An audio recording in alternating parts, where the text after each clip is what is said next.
esta no me llamó la atención, corroboraba la lectura estética y ética que tengo de Homero Macedo. Las figuras que él nombra allí como referenciales, una de ellas nada menos que Cristo en su dimensión humana. Luego analiza la importancia de la historia latinoamericana y la sensibilidad especial que él tenía por una figura revolucionaria, símbolo de latinidad, de americanismo, de independencia, de libertad, que es José Martí. Y luego, por supuesto, se centra en la figura de José Carvalho Artigas, ejemplo del republicanismo y quizá de la encarnación más exacta de lo que fue o quiso ser el concepto de justicia social. Todos esos conceptos sintetizan muy bien la figura de Homero Macedo como historiador, como pedagogo. Fue una persona referente para todos nosotros. Siempre digo que hay personas que pasan y otras que pasan y quedan. Homero Macedo fue la segunda. Por otra parte, me parece que es difícil centrarse en un solo aspecto de Homero Macedo. Hay también personas que se pueden leer en un sentido, podríamos decir, metafórico, tridimensional, a lo largo, a lo ancho y en profundidad también. Pero no lo digo solo en profundidad de enfoque, sino también por la perspectiva que tenía de la vida y del lenguaje de las ideas, de la dinámica de las ideas. Era una persona que reconocía los matices, que reconocía la diversidad y que no simplificaba la realidad en una mirada bidimensional, en blanco y negro. Dudo que haya alguna persona que no haya tenido alguna discusión político-partidaria o de cualquier otra índole con Homero Macedo, sin intercambio de ideas, que es distinto. Hay una frase que lo resume muy bien, que es la idea de sus padres. Él siempre decía que había que ser tolerante con las ideas, pero intransigente con la conducta. Y me parece que por ahí va una excelente definición de lo que era Homero Macedo. Y no querría cerrar esta presentación de Homero sin la lectura, si ustedes me permiten, de otra figura también referencial, colega de él, también maestro, que lo conocemos todos, también me parece que es una muy buena representación de quienes somos, José María Valdía, quien pocos días después de su fallecimiento escribió las siguientes palabras. Cuando un hombre como él se tiende para siempre transido sobre la tierra en que nació, es inevitable sentirlo como una injusticia inicua. Todo lo que él hizo y fue se volvió nulo. Su río rico y luminoso se perderá, diluido todo en el mar de Manrique. No, eso no ocurrirá. Lo sentimos y afirmamos con la misma certeza que el sol seguirá viniéndonos cada mañana. Los hombres como Homero no acaban de cerrar sus ojos, sino que en ese instante comienza un nuevo tránsito tan luminoso y fecundo como el que debimos cumplir en este suelo. En las tierras de nuestra memoria andará y seguirá siendo lo que en estas hizo, y en la de nuestros hijos y en la de nuestros nietos, a quienes en la convivencia simple de cada día iremos entregando espontáneamente, sin propósito meditado, retazo de lo mucho que él dejó en cada uno de nosotros, y bastante para afirmar la permanencia clara de su figura. Respondió al viejo acerto aristotélico que asigna al hombre tal condición y se asumó a la militancia política, en una actitud nueva, aunque enraizada en viejos sentidos. Buscó vigorizar nueva rama partiendo de aquello, y fue primerísima figura de la que nació como agrupación nacionalista demócrata social, a la que, perdiendo tributo por mezquinos reclamos, quedó únicamente como agrupación demócrata, nombre al fin enriquecido por los despojos. Allí trabajó tras el bien de todos, junto a inestimables 33 como Santos Pintos, Francisco Mariño, Eulogio La Cuesta, Ernesto Isurco, Ravelino, Pesejero, entre tantos otros. Toda gente lúcida y limpia de aquella cuya compañía dignifica, pautando la calidad de quien con ella comparte ideales y lucha, en la de procurar lo mejor para la gente de su pueblo, desde la escuela, el liceo y el Ateneo Popular, desde el lugar que ocupara, se mantuvo siempre hombre. Bien merecido entonces esta palabra y este reconocido homenaje a esta figura que no deja de ser referencial, pese a que se nos fue físicamente, pero su memoria, su legado, su amor por la historia, aún sigue enraizado en todos nosotros. Muchas gracias.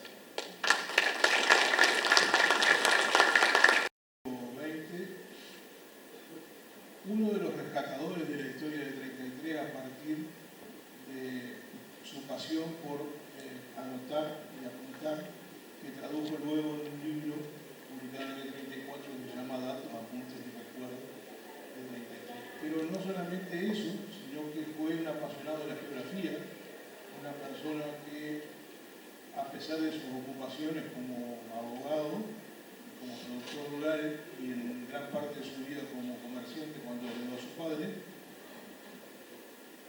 tuvo tiempo para publicar un libro que hasta el día de hoy es referencia sobre la toponimia de Cerro Largo y 33. Fue quien investigó y juntó en una publicación un hecho que en 33 fue muy característico, que se llamó, o él le llamó los juicios del ejido.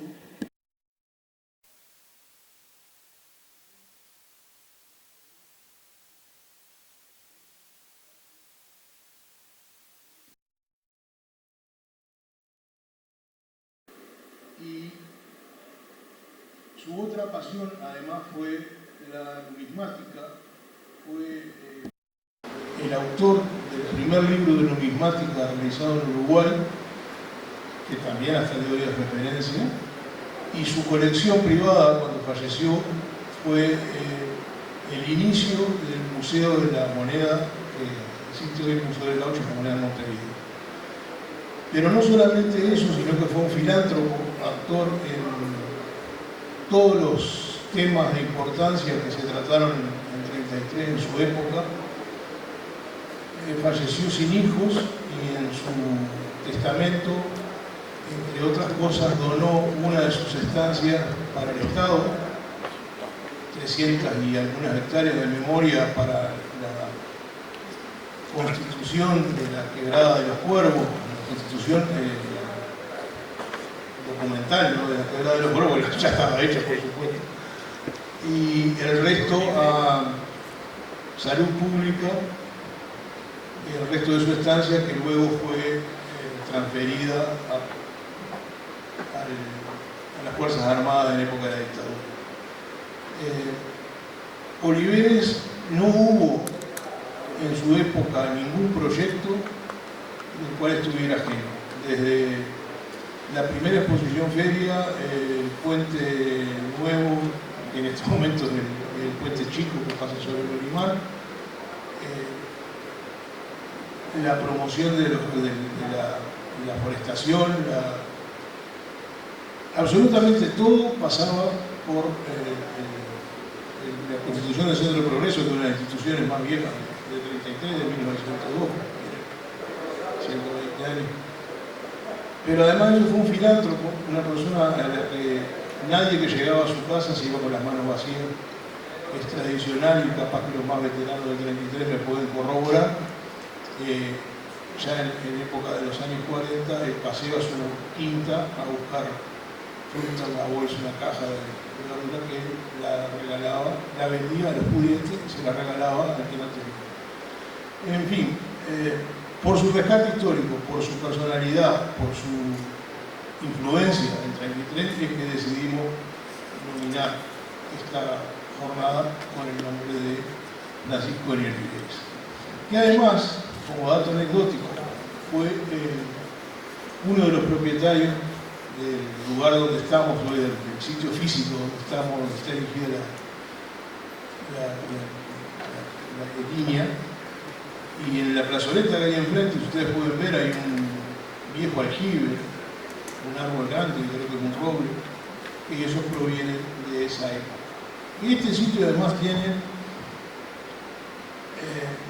no se ha comprobado, pero varias son las pistas de que sea el lugar donde paró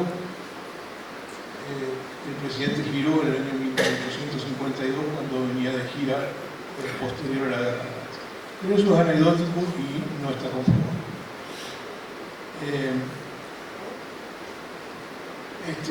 Creo que ya al respecto de Olivera está todo dicho, pero el festejo de los 170 años del 33, que se crea por ley, firmada por Giró el 10 de marzo de 1853, es un pueblo con unas características de haber sido, yo me atrevería a decir que uno de los pocos en el país que fue comprado por una sociedad anónima porque no había dinero público para hacerlo.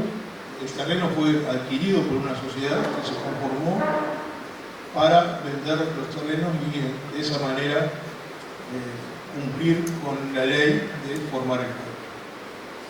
No lo voy a aburrir con detalles de la fundación de 33, simplemente yo creo que ese breve comentario amerita festejar un año más de los 170 años del 33 en este mes de marzo. Le voy a pedir a los amigos Luis Alberto Rodríguez y José Luis Cuello que cada uno de ellos, de su lugar de origen, haga una pequeña reseña de sus historias.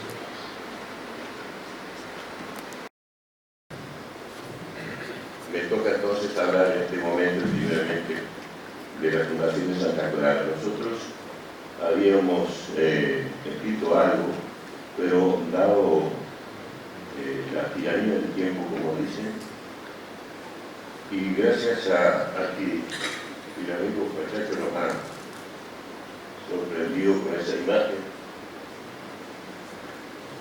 que para los que conocen Santa Clara es paradigmática, digamos, porque es la imagen del general Basilicio Sarabia en la plaza, que primeramente se llamó de Basilicio y actualmente pudorosamente se le colocó el nombre de tesorista.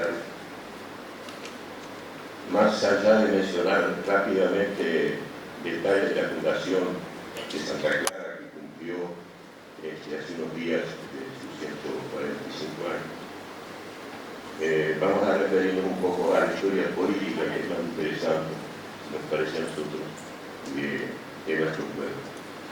Decir rápidamente entonces que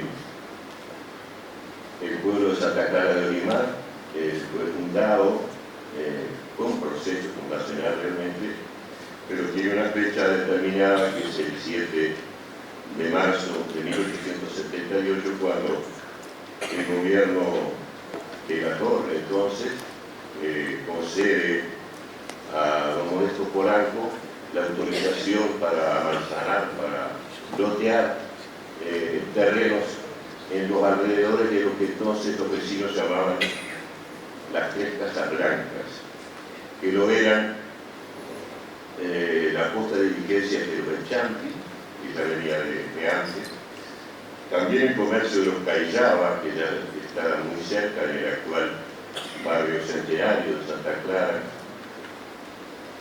y la capilla que había mandado erigir la madre de Modesto Polanco, del coronel Modesto Polanco, doña Josefa Ortiz de Polanco, que había mandado erigir unos años antes en honor a su madre, María Clara Corvo de Ortiz, y de ahí, de María Clara, nace el nombre de Santa Clara de Olimar Grande. Si bien el decreto gubernamental que autoriza a Polanco a juntar el pueblo no lo nomina como Santa Clara de Olimar, sino como Olimar, simplemente. Decir rápidamente que la fecha 1878, como algo curioso, hace que el pueblo de Santa Clara de Olimar, y pido que me corrijan a compañeros de Cerro Chato que han venido y lo apreciamos como a su pueblo. Nace en 1878 y no nace en 33 por la sencilla razón de que el 33 no existía como departamento, digo, porque si no me equivoco, 33 es declarado, digamos, departamento en 1884. De manera que pertenecimos en nuestro nacimiento, digamos así, al departamento de Minas, que había sido antes desgajado del departamento de Cerro Largo, antes que 33, ¿verdad? Que fue creado, dicho de paso, con pedazos de Cerro Largo y pedazos del departamento entonces llamado de Minas, actual de esto como hecho curioso, digamos así, no faltaron litigios respecto de esa pertenencia, digamos, a Cerro Largo o a 33 posteriormente. Si bien esos litigios no llegaron a tener la importancia que sí lo tuvieron en nuestra vecina localidad de Cerro Chato, y espero no equivocarme en los datos, y allí sí, muchos años después, el lío fue grande, de asfaltar a caballo, como dicen, porque allí se dirimió con un plebiscito para llegar a la conclusión de que a qué departamento pertenecían, si a Florida, Durango o 33. Dio ello ocasión a que felizmente en aquel entonces votaran por primera vez las mujeres en América. Es un hecho interesante a destacar, digamos. Volviendo rápidamente, y espero que no me haya pasado del tiempo. Por eso. Decir que el hecho de que Basilicio esté en la casa de Santa Clara nos pasa normalmente que cuando lo visitan o pasan por allí, por ellos, suelen preguntarnos, ¿y qué hace Basilicio ahí? Porque claro, asocia a Santa Clara con los muertos que cuidamos por allí, Aparicio Sarabia, que están los restos allí, Chiquito, Mariano, ¿verdad? Entonces dicen, Santa Clara es blanco, ¿qué hace allí un colorado? Pasa que la historia no es como la escuchamos a veces. Santa Clara, lo cierto, fue blanco, tuvo su buena época en que fue colorado. Quiero decir que fue la época de la etapa negra, que es colorada, pero tuvo una época que fue la que sucedió a Massoyer, digamos, la que sucedió a la derrota del Partido Nacional en la última revuelta de la saga zaravista, digamos así, y que llega a esa etapa por autoridades coloradas en el departamento y también en la localidad de Santa Clara, que son recordadas por los viejos pobladores y sus descendientes, no con mucha alegría, digamos así. Allí podemos decir rápidamente que desde la fundación de Santa Clara y hasta el 97, por marcar etapas, obviamente había mayoría blanca. Obviamente los Echandi y los Cayaba, fundadores, y Polanco también eran blancos. Ni que hablar de los Sarabia, aunque por supuesto que había colorados también, Basilicio y José, entre los hijos de los chicos, ¿verdad? Pero esa etapa se puede decir que en general es blanca. No así entonces, vuelvo a repetir, la etapa que nace en 1904, cuando el jefe político del 33 no es nada menos que don Basilicio Sarabia, que lo fue, creo, y espero que me corrijan, hasta 1914 aproximadamente, y allí es sucedido por un hijo, no recuerdo el nombre ahora, por un hijo de Basilicio. No voy a cargar las tintas sobre la gestión, porque no la estudié tampoco, de Basilicio, no creo que haya sido incorrecta. Pero en Santa Clara hubo hechos que marcaron fuertemente el acontecer político.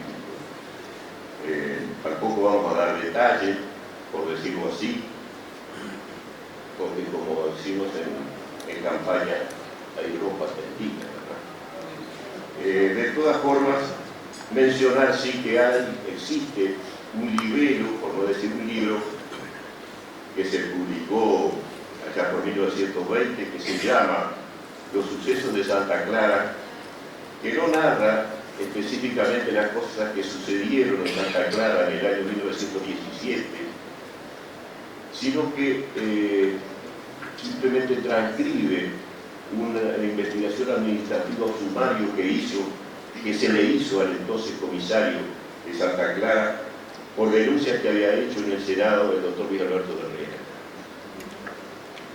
La transcripción muy interesante de ese sumario muestra lo tenso que era la situación política entonces en Santa Clara, y podemos decir que ese periodo, vamos a no dar detalles, podría llegar quizá hasta 1935 aproximadamente. Yo recuerdo, para poner una fecha, que un viejo vecino de Santa Clara, Juancito Pereira, me contaba que en el año 1935 vio desfilar por las calles de Santa Clara alrededor de 200 jinetes, todos ellos con orilla colorada, para ponerse a las órdenes del entonces cuartel del regimiento número 7 de caballería, que fue el que reprimió en la zona de la novena de Cerro Largo, que fue el epicentro de la resistencia revolucionaria llamada Revolución de Enero a la dictadura, o dictadura blanda, como dicen, eterna. Eso da la idea exactamente de cómo era la composición político-partidaria de la población de Santa Clara hasta esa época. Digamos que desde entonces la cosa fue más suave y empezó a predominar, digamos, como había sido antes, las mayorías nacionalistas de la población y en la zona. Yo diría, como para cerrar un poco y como anecdótico, que no pasó lo mismo con la novena de Cerro Largo, que es donde soy nativo, que allí sí todos eran blancos. Yo recuerdo cuando ya mi lejana juventud, cuando gana el Partido Nacional por primera vez en los 25 años, en el 58, con el pacto Herrera-Nardone, ¿verdad?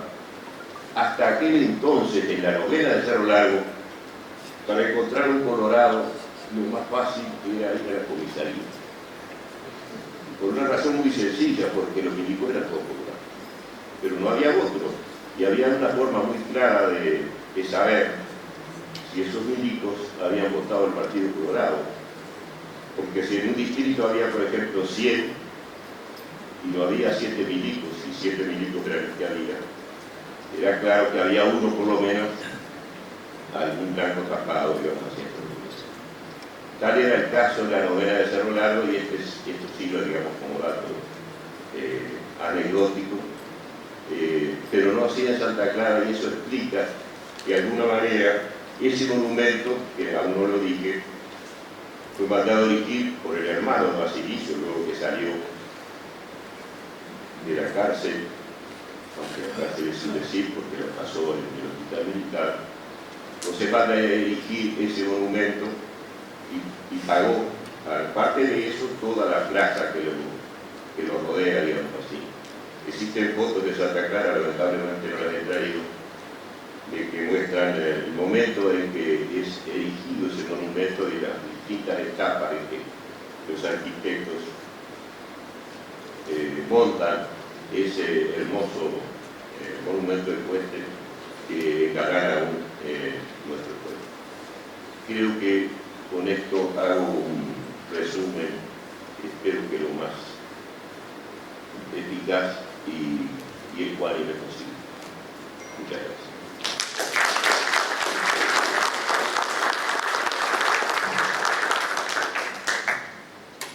Bien, hermosa jornada de historia del 23, un espacio que los rescatadores estamos necesitando imperiosamente y que bueno, por suerte ha sido una iniciativa que ha dado sus frutos. Para ubicarnos un poco, digamos que Vergara, pueblo del que voy a hablar sucintamente, está ubicado sobre Ruta 18, Ruta Nacional sobre 18 sobre el kilómetro 345, estamos a 60 kilómetros más o menos de 33, de la capital, y a otros 60 kilómetros de la frontera, Yaguarón, Río Grande. El pueblo que cuenta más o menos con poco menos de 5.000 habitantes, está en medio de la cuenca arrocera más importante que tiene el país, la cuenca de la Laguna Merín, y sus fuentes fundamentales de desarrollo y de sustento son precisamente el arroz y la ganadería, con los empleos directos y con los servicios que el pueblo brinda a toda esa zona tan importante. Hace poco, el 10 de marzo, cumple Vergara sus 120 años de la fundación oficial, que fue el mismo día que la del 23, el 10 de marzo, pero 50 años después, en 1903, fecha en que entra en vigencia la ley, y fue fundada por un brasileño de nombre José Fernández Vergara, que era el propietario de los campos que daban sobre el margen derecho del Arroyo Parao, donde precisamente decide él fundar esa población. En principio se llamó el caserío del Parao, comienza con una piedra fundamental en 1890, con la piedra fundamental de la iglesia, y de ahí en más se comienzan a vender los terrenos para la fundación, que el propio Vergara vendía, ya era un anciano ya de casi 90 años. La primera escritura se hace el 7 de abril de 1891, unos terrenos aledaños a la plaza, precisamente por el escribano Lucas Urrutia, que fue una persona muy importante para en los inicios y en el desarrollo de los primeros años de la villa de Olimar, del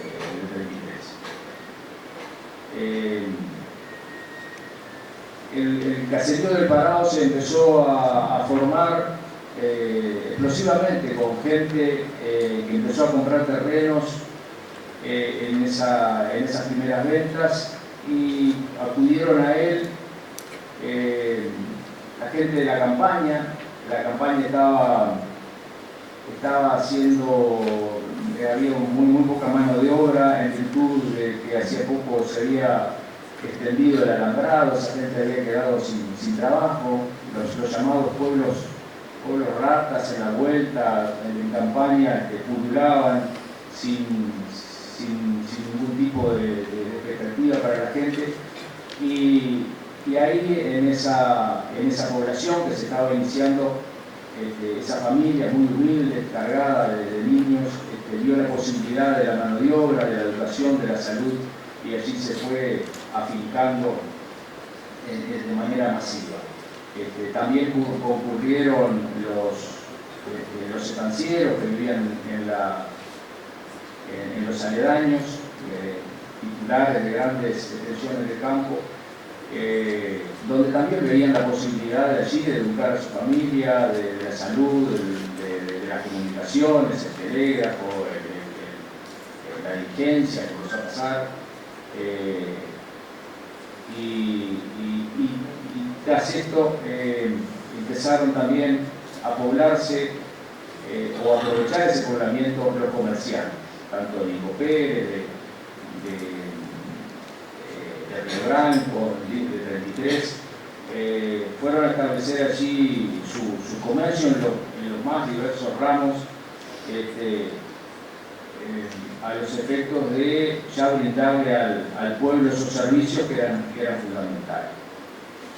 Y conjuntamente con estos primeros pobladores, Vergara tuvo la suerte de que llegaran al lugar inmigrantes italianos que eran constructores. Entonces, otra habría sido la historia del pueblo si ellos no hubieran llegado, porque son los autores, los constructores de las primeras, de las casas del casco viejo de Vergara, que que se extiende en la vuelta de la plaza y un poco más allá, encargada por la gente más pudiente. Y bueno, eran aptos en el arte de la construcción. Las primeras construcciones más emblemáticas que tiene el pueblo fueron construidas por estos inmigrantes italianos, que no todos fueron constructores, algunos fueron comerciantes, pero los que dejaron su marca desde ese momento fueron precisamente los constructores. Ya 10 años de la fundación oficial, para ver lo explosiva que fue la revolución del pueblo, a 10 años de la fundación oficial del pueblo, se llama Aventura de 1913, estaba funcionando la iglesia, había la escuela, ya era importante, había 3 hoteles. En 1913 se construye el puente sobre el Parao, que antes había un paso sobre el arroyo. Llegó el médico, se instaló el Consejo Municipal, un periodista muy importante en todo el departamento que se llamó Juan Paseiro y Monegal, un cronista de la época que nos escribió gran parte de la historia del pueblo allá por 1904 hasta 1910.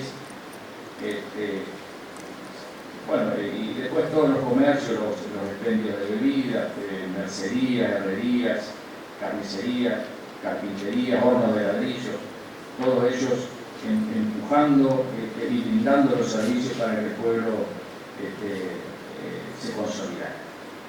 Después, en la próxima década, el pueblo ya prácticamente en el medio del campo, ¿verdad?, se autosustentaba y la gente con una impronta muy importante lo siguió apuntalando, y en la próxima década llegaría el fútbol, el automóvil, el Centro Uruguay, que fue un centro social, en principio muy elitista, pero ahí se reunía la gente que con más poder del pueblo, que proyectaba para el futuro cosas importantes.